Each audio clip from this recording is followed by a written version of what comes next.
दिशा कशी दाखवायची, बाहेर जाण्याचा रस्ता कोणचा, आत येण्याचे रस्ते कोणते, यावर फक्त चर्चा झाली. आता मोठी बैठक आता ते लावणार आहेत, सांगतील ते. त्या बैठकीत सगळं निवेदन आराखडा पूर्ण तयार होईल.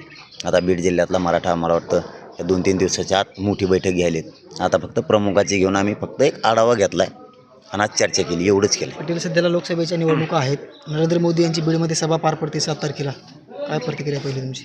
नाही आता ते पार पडते, आता ते त्यांचा ज्याचा अधिकार आहे लोकशाहीत, आणि ते घेत आहेत.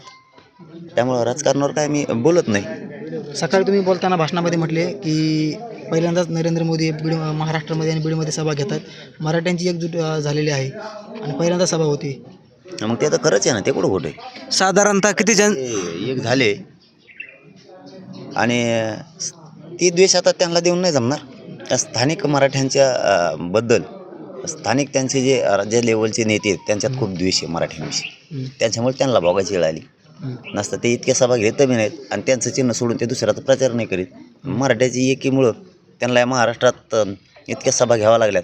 खरं तर मराठ्यांचा इथंच विजय झाला. एकंदरीत जे आहे ते गुन्हे दाखल झालेले आहेत, त्याचे पोस्ट देखील फिरत आहेत.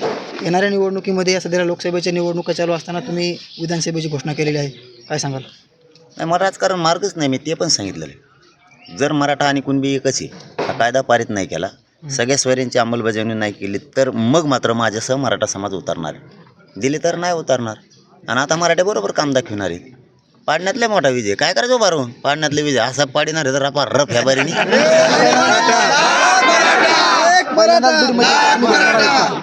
मराठ्यांचे प्रश्न घेऊन तुम्ही नरेंद्र मोदी पहिल्यांदाच बीडमध्ये येतात, काही भेटणार आहेत का? कोणाला? नरेंद्र मोदी यांना भेटणार? अरे यार काही काढतात. नक्कीच होते मनोज. एक मिनिट पाटील.